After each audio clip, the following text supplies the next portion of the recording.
Because what we usually picture is our healthcare system, like our insurance program and or with our benefits or lack of benefits, the cost of healthcare, the fact that we go to the doctor and wait for an hour and then we have a 5-minute appointment, or whatever your experience has been in healthcare. Some of it may be good, but most of us have some frustrations with our healthcare system. But let me say this, healthcare is actually not a system. Healthcare is one human being caring for another human being. And when that's done with love, when that's done with dignity, when that's done with compassion, that is when healthcare becomes beautiful.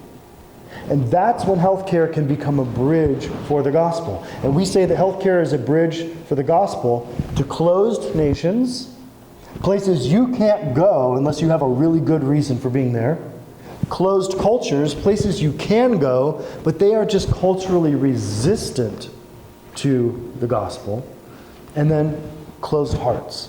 That individual person who is on the receiving end of compassionate, dignified, Christ-like healthcare. And so what we do is we partner with doctors around the world who have a vision and a calling. We help them fill real healthcare gaps in their community. We help them infuse the gospel into that healthcare in a very strategic and natural way. And we help them create these solutions that are sustainable. Okay, so almost like running a very missional, but also what we call micro-profitable healthcare clinic, so they can pay their bills and pay their staff and fix the roof when it leaks. Like, those are pretty important things to be able to do. But what we want to do is we want to help them take a big step forward. We want to help them go from here to here. And we do that by helping them build. So we raise money to help build new facilities, new clinics, sometimes new hospitals. We help them equip them. Sometimes we buy that equipment, sometimes it's donated. We help coach them, meaning we ask good questions. We draw out thoughtful responses. We help review budgets and plans and strategies. And then we also serve to connect. Because no one person, no one organization has all the answers. But there's people out there who do. And so a lot of times we will partner with another organization to provide this solution, or another organization to provide that solution. And to date, our active projects have been 3 in Romania, actually. The first one was a women's clinic, what we call a life-affirming women's clinic. So they offer everything from gynecology, cardiology, dermatology, some pediatric services, prenatal classes, education, nutrition classes, physical therapy, a lot of services, but at the core of it is helping support women who are pregnant in a culture, in a society that has historically had the highest abortion rate in the world. It's almost not a choice there. And so what we're doing is working with women to educate them, give them options, and support them. But then we also have a mental health clinic, which I can share a little bit more about today. We are in the process getting so close to breaking ground on a maternity hospital. We helped start an Afghan refugee clinic in Sacramento that is already launched and doing great.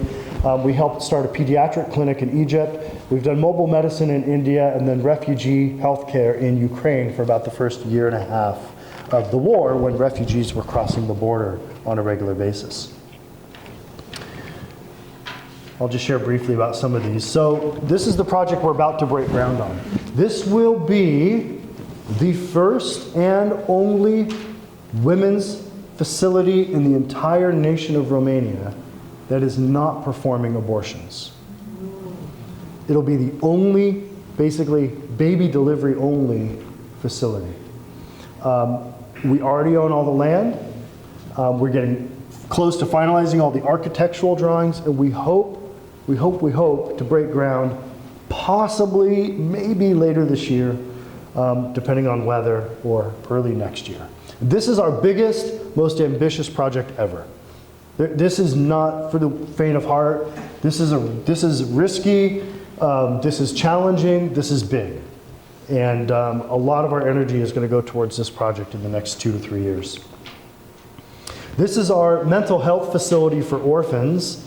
And literally, since I made this slide, Larry, I sent this to you, what, a week and a half ago maybe? 2 weeks ago? 2 weeks ago. Even since then, things have radically changed. So the entire interior is now done. Furniture is actually starting to go in. I just got a video this morning, a little video they made of a tour going through the facility. But Romania has historically had, in addition to one of the highest abortion rates in the world, figure this out. They also had one of the highest rates of abandoned children in the world. Okay? And so many of you probably saw the specials that came out back when the Iron Curtain fell, and all of a sudden we started finding out what was going on behind the Iron Curtain. And in Romania, they had this massive, massive abandoned children problem.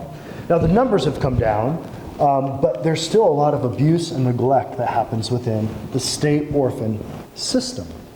And so the partners that we're working with there, he is a former orphan. He spent 17 years inside a state orphanage. She is a clinical psychologist specializing in childhood trauma. They get married, and now they start this organization to help children heal, find Christ as their healer, and help them make a successful transition into adulthood. Learning how to live on their own, get a job, budget, get married, be a follower of Jesus. They help them do that, and we are partnering with them to build this facility. We're about 90% done. We still have to outfit the kitchens, the bathrooms. There's still a lot of furniture we need to purchase. There's still some outdoor play areas that we want to build, but we're getting very, very close. And then we also helped build 2 pediatric units in Egypt. Lower Egypt, which, if you know anything about Egypt, is actually in the north. Because Lower and Upper Egypt are dependent on the flow of the river Nile, not on north and south. The first time I was in Egypt, they said, yeah, we're going to go visit this clinic up in Lower Egypt. I went, up in Lower? That must have been, English as a second language problem there. And then we're driving in the car, and I'm looking on my little GPS on my phone, and I'm like, wait, we're going north. I think this guy is backwards. And this is our Egyptian driver. I'm like, is he lost? We're going north, but he keeps saying we're going to Lower Egypt. And then I realized, okay, lower is up and upper is down. But this is in Lower Egypt. It's between Cairo and Alexandria in the Nile Delta, the green triangle, if you look at a map. There's no dedicated pediatric services within like a 3-hour drive of this place. And so these just opened 2 weeks ago. And they were full within like 48 hours. So we helped build a pediatric outpatient clinic and then a pediatric inpatient clinic. And this region is like 99% Muslim. There's not a Christian church in the entire community except for the one that meets at the hospital. And that's a partnership with the Anglican Church, actually. And what's really cool about this project is we had partners from Aldersgate to Pentecostal churches to Baptist churches to non-denominational churches, and our partner in Egypt is the Anglican Church. So all these groups of Christians came together to get that project done. And then these are the projects we're looking at moving forward. We're still evaluating these. We haven't made a commitment to any of these, but these are ones we're looking at. 2 in Mongolia, 1 in Nepal, 1 in India, 4 in Central Africa, 2 in Egypt again. The one in California related to helping Afghans farm healthy food, 1 in rural Mexico, and 1 in Guatemala. Hopefully by the end of the year, we'll know. We can't do all these. I was joking with the Pattersons yesterday. It would take us like $10 million to do all these projects. So if anyone has $10 million, come see me afterwards and we'll do all these. But otherwise, we probably have to pick 2 or 3 to do. And so hopefully by the end of the year, we'll be able to decide which ones to do. This is the bigger vision God's given us. 20 gospel-centric healthcare projects in 10 countries in 10 years. We're 3 years in, and we've got 7 projects in 5 countries. So we're making progress. We don't know where the rest are going to come from. We don't know yet where they're all going to be, although you can see we have some ideas on the map. But that's the vision that God's given us. And then I want to share one last story with you. I may have shared this story with you last time I was here. I can't remember what the timing was, but the last time I was in Egypt visiting the partners that we're working with, before we had started building this clinic, the hospital has kind of a courtyard in between two buildings, and I was crossing from one building to the other, and this Muslim woman, fully covered, tapped me on the shoulder, that's a weird thing in itself, okay? But she wanted to get my attention because she wanted to tell me a story. So I turned around and she started to tell me the story in Arabic, and I don't speak Arabic. So I called one of the doctors over who spoke English, and she came over and she started translating. And this woman just wanted to tell me how much this hospital, this Christian hospital, and the Christian doctors had meant to her family, and how much they had helped her when one of her children had been sick years prior. And then she used this Egyptian phrase, which now I've become familiar with, Enta Menawar. Enta Menawar means you have shone your light upon us.